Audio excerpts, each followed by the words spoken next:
টিচিয়ার YouTube চ্যানেলের পক্ষ থেকে সকলকে স্বাগতম। আপনারা যারা যারা গত অর্থাৎ 2025-এর সেপ্টেম্বর মাসের 14 তারিখে এসএলএসটি পরীক্ষা দিয়েছেন, এসএলএসটি অর্থাৎ একাদশ দ্বাদশ শ্রেণীর জন্য শিক্ষক নিয়োগের যে পরীক্ষা দিয়েছিলেন, আপনারা নভেম্বর এবং ডিসেম্বর মাসের মধ্যে আপনাদের পার্সোনালিটি টেস্ট দিয়ে দিয়েছেন আপনাদের যে জোন রয়েছে সেই জোনগুলিতে। এবারে আপনারা অপেক্ষায় আছেন যে কবে ফাইনাল মেরিট প্যানেল প্রকাশিত হবে। আপনাদের অপেক্ষার দিন শেষ হতে চলেছে। এ মাসে অর্থাৎ 2026 সালের জানুয়ারি মাসের 21 তারিখ এর মধ্যে এখনো পর্যন্ত যা খবর, merit panel final merit panel প্রকাশ হবার কথা। আপনারা সবাই অপেক্ষায় রয়েছেন, আপনাদের অপেক্ষার দিন শেষ হতে চলেছে।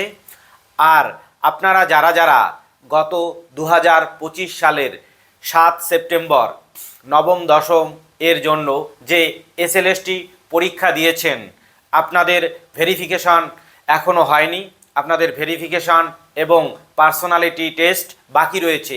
আপনারা অনেকেই হয়তো অপেক্ষায় রয়েছেন বা একটু আপনারা হয়তো ধীর গতিতে চলছেন, কিন্তু আপনাদের কেউ যদি ধীর গতিতে চলে থাকেন তাহলে কিন্তু ঠিক হবে না। কেননা যে কোনো সময়ই আপনাদের ভেরিফিকেশনের ডেট হতে পারে। ভেরিফিকেশনের ডেট হওয়ার পর পার্সোনালিটি টেস্টের জন্য বেশি সময় থাকবে না। আপনারা যারা যারা নবম দশম শ্রেণীর জন্য কোয়ালিফাই করেছেন, আপনারা আপনাদের প্রস্তুতিকে ক্ষুরোধার রাখুন, তুঙ্গে রাখুন। আর যারা যারা একাদশ দ্বাদশ শ্রেণীর জন্য পার্সোনালিটি টেস্টে গিয়েছেন, তাদের মধ্যে 12,714টি পদের জন্য মেরিট লিস্ট অর্থাৎ যাদের চাকরি হবে তাদের জন্য প্রকাশ করা হবে। এবং বাকি সবাই না, যে নিয়ম রয়েছে স্কুল সার্ভিস কমিশনের, সেই নিয়ম অনুসারে বাকিরা ওয়েটিং লিস্টে থাকবে।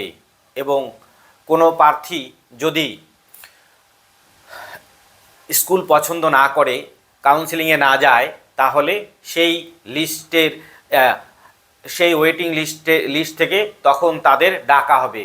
একাদশ দ্বাদশ শ্রেণীর জন্য রেজাল্টের পর মোটামুটি 1 সপ্তাহের মধ্যে কাউন্সেলিং হওয়ার কথা, অর্থাৎ জানুয়ারি মাসের মোটামুটি মধ্যেই কাউন্সেলিং হতে পারে এবং রেকমেন্ডেশনও দেওয়া হতে পারে।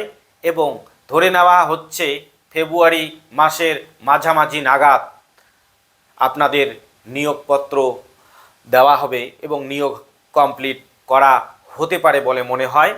আপনারা সবাই ভালো থাকবেন। টিচিয়ার ইউটিউব চ্যানেলের সঙ্গে আপনারা যারা যুক্ত রয়েছেন এবং নতুন যারা ভিডিওটি দেখছেন, চ্যানেলটিকে সাবস্ক্রাইব করবেন, লাইক করবেন, কমেন্ট করবেন, শেয়ার করবেন। ধন্যবাদ।